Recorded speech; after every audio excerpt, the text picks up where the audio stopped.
بسم اللہ الرحمن الرحیم ان اللہ وملائکتہ یصلون علی النبی یا ایہا الذین آمنوا صلوا علیہ وسلموا تسلیما اللہم صل علی محمد وعلی آل محمد وبارک وسلم۔ زندگی امتحان ہے اور دنیا دارالامتحان، سوال نامہ مشکل ہے اور مہلت عمر محدود، کامیابی کا انحصار ایک ایک لمحہ کے صحیح استعمال پر ہے۔ ظاہر ہے وقت بہت قیمتی ہے، اس امتحان میں انسان کی ناکامی کے لیے شیطانی قوتیں بھی بڑی سرگرم اور مستعد ہیں، ماحول کی مشکلات و موانعات بھی موجود ہیں۔ افسوس کہ احسن تقویم کے حامل انسانوں کی ایک عظیم اکثریت کم ہمتی اور نفس پرستی کے باعث اسفل السافلین کا منظر پیش کر رہی ہے۔ بات ادنا تعامل سے سمجھ میں آ جاتی ہے کہ کوئی باشعور انسان کبھی بے مقصد کام نہیں کرتا، تو یہ کیسے ممکن ہے کہ انسان کی تخلیق کا کوئی مقصد نہ ہو؟ خالق کائنات نے مقصد کے تعین کے ساتھ حصول مقصد کی شرائط و لوازمات بھی فراہم کر دیے ہیں تاکہ انسان شتر بے مہار کی طرح بھٹکتا نہ پھرے۔ اللہ تبارک و تعالی نے انسان کی تربیت و رہنمائی کے لیے اپنی صفات ربوبیت کے عظیم مظاہر حضرت انبیاء کرام کا ایک سلسلہ الذہب جاری فرمایا۔ انسان میں موجود فطری داعیات منفی بھی ہیں اور مثبت بھی، انہیں کلیتاً ختم تو نہیں کیا جا سکتا، البتہ ان کی تہذیب و تنظیم ممکن ہے۔ اسی تہذیب کا نام تزکیہ نفس ہے۔ اس کے لیے انسانی فطرت میں کار فرما نیکی اور بدی کی کشاکش کا علم ضروری ہے۔ تقویٰ کی بالقوہ فطرت کو نشو نما دے کر اس طرح فطرت بالفعل میں تبدیل کر دیا جائے کہ منفی دائیں اس کے تابع ہو جائیں، یہی مقصود تربیت ہے، اور اس کا حصول تعلق باللہ اور نسبت رسالت کے بغیر ممکن نہیں۔ تربیت کے بغیر افراد کی حیثیت بکھری ہوئی کچی اینٹوں اور ریت کے ڈھیروں کے سوا کچھ نہیں۔ تربیت ایک مسلسل عمل ہے جو مادیت نفسانیت کے جراثیم مارنے کے لیے بے حد ضروری ہے، اور تربیت کا کوئی عمل عشق و محبت کی آنچ کے بغیر درجہ تکمیل تک نہیں پہنچ سکتا۔ حضور ختمی مرتبت سید الانبیاء صلی اللہ علیہ وآلہ وسلم کی بعثت کے بعد آپ ہی کی نبوت و رسالت کے فیضان سے یہ سلسلہ امت کے مجددین و صالحین اور علماء اور مشائخ کے ذریعے جاری رہا۔ ان برگزیدہ شخصیات کی زندگیاں علم و عمل، تقوی و طہارت اور حسن اخلاق کا اعلیٰ نمونہ تھیں۔ ان کی صحبت میں آنے والے لوگ بھی اسی سانچے میں ڈھل جاتے تاکہ امت قحط الرجال سے دو چار ہو گئی۔ یہ امت کی تاریخی بدقسمتی ہے کہ تجدید و احیاء اسلام کے کام کرنے والوں میں سے چند ایک کے سوا بہت سے نامور رجال دین کے کارنامے کما حقہ سامنے نہیں آ سکے۔ اس المیہ کے پیچھے معاصرانہ رشک و حسد کا بہت بڑا ہاتھ رہا ہے۔ موجودہ دور انحطاط پہ مفکر اسلام حضرت پروفیسر ڈاکٹر محمد طاہر القادری مدظ اللہ کی ہمہ جہت مساعی بڑی اعلیٰ پائے کی ہیں، جن کی نظیر ماضی قریب میں نہیں ملتی۔ خطاب و تقریر کے تو وہ بادشاہ ہیں، لیکن تحقیق و تحریر کے میدان میں بھی جس موضوع پر قلم اٹھایا اس کا حق ادا کر دیا۔ افتاد طبع کچھ ایسی ہے کہ کسی بھی عنوان پر سرسری طور پر گزر جانے کی عادت نہیں۔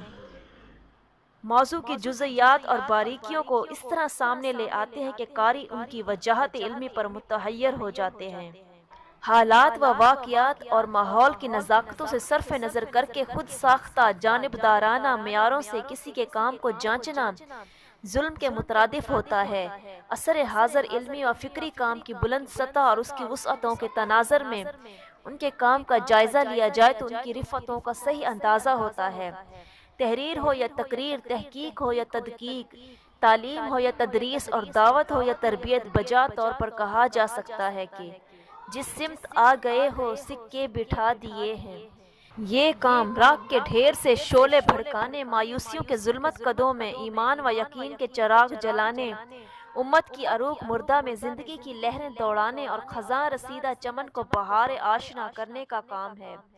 زیر نظر کتاب ان کا تعلیف کردہ تربیتی نصاب ہے، شوق انگیز، سبق آموز اور ہمت آفریں ہے، جس کے مندرجات دل میں اتر کر عمل میں ظاہر ہوتے ہیں۔ فکر و نظر اور علم و عمل کی اصلاح کا ایک ایسا پروگرام مرتب کر دیا گیا ہے جس پر عمل درآمد کی صورت میں اسلامی سیرت و کردار کے سانچے میں ڈھلی ہوئی انقلابی شخصیات تیار ہو سکیں گی اور آئندہ نسلیں صدیوں تک اس سے استفادہ کرتی رہیں گی۔ اس میں سوز جگر اور آہ سحر کی چاشنی بھی ہے اور جوش جنوں اور جذب و دروں کا سامان بھی۔ اس میں موجود نکھرے ہوئے گوہر ہائے تابدار کی تابانی سے دل کی دنیا چمک اٹھے گی۔ عقائد و اعمال کی بنیاد پر ہی اسلامی معاشرہ کو دوسرے معاشروں پر فوقیت حاصل ہے، لیکن عقائد کے باب میں علماء کی علمی اور کلامی مشگافیاں ایک چیز تان بن گئی ہیں۔ دقیق اور فلسفیانہ زبان و بیان پڑھ کر ایک عام مسلمان حیرتوں میں گم ہو جاتا ہے۔ اسی طرح بعض واعظین نے اسے محض حکایات اور کرامات سے ہی تعبیر کر کے رکھ دیا ہے۔ دونوں صورتوں میں عمل کی حرارت مفقود ہو گئی ہے۔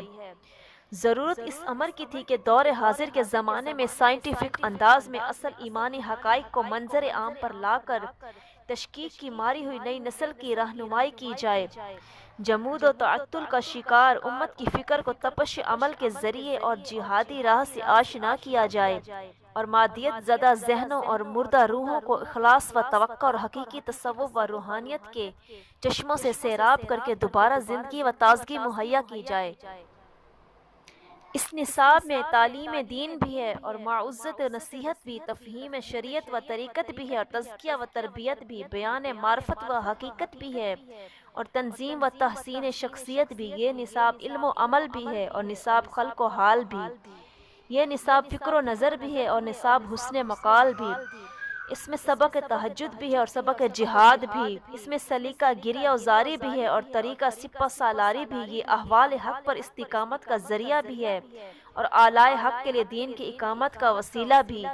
گویا یہ نصاب دین کی جزوی تصور کا نہیں بلکہ کلی تصور کا حامل ہے۔ مزید یہ کہ اس میں شراب توحید کا نشہ بھی ہے اور عشق رسالت مآب صلی اللہ علیہ وآلہ وسلم کا خمار بھی۔ الحمدللہ یہ ہمہ جہد اور جامع نصاب ہے۔ اللہ تعالیٰ اسے عوام خاص سب کے لیے باعث خیر و برکت بنائے اور اسے اپنی بارگاہ میں شرف قبولیت و اجابت عطا فرمائے، آمین، بجاہ سید المرسلین صلی اللہ تعالی علیہ وآلہ وسلم۔ حدیث جبریل میں، جسے امام بخاری اور امام مسلم سمیت بہت سے محدثین نے نقل کیا ہے، سرور کائنات نے جن چیزوں پر ایمان لانے کو ضروری قرار دیا ہے ان میں سے پہلی چیز ایمان باللہ ہے۔ ایمان زبان سے اقرار کرنے اور دل سے تصدیق کرنے کا نام ہے۔ اقرارم باللسان و تصدیقم بالقلب۔ بنا بری ایمان باللہ کا مفہوم یہ ہوگا کہ اللہ تعالیٰ کے واحد و یکتا ہونے، اس کے خالق و مالک ہونے، اس کے پروردگار اور حاجت روا ہونے کا زبان سے اعتراف کیا جائے اور دل کی گہرائیوں سے اس کی تصدیق کی جائے۔ اس اقرار و تصدیق کے مجموعے کا نام ایمان باللہ ہے۔ آئیے اب ہم یہ دیکھیں گے کہ اقرار و تصدیق سے مراد کیا ہے اور اس کا مطلوبہ معیار کیا ہے۔ ایمان باللہ اور اس کے تقاضے۔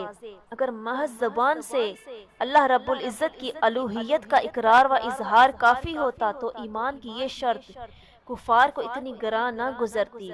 اصل بات یہ ہے کہ اقرار و اظہار کے ساتھ ساتھ ایمان باللہ کے کچھ تقاضے بھی ہیں جن کو پورا کرنے سے تصدیق متحقق ہوتی ہے۔ اگر ان تقاضوں کو ٹھیک ٹھیک پورا کیا جائے تو ایمان کی تکمیل ہو جاتی ہے اور ان کو نظر انداز کر دیا جائے تو ایمان مکمل نہیں ہو سکتا۔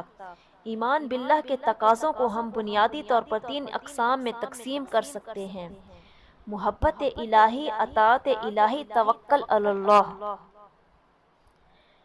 انشاءاللہ ہم کل ایمان باللہ کا پہلا تقاضا محبت الہی، اس کے بارے میں ذکر کریں گے۔ صلی اللہ تعالی علی محمد صلی اللہ علیہ وآلہ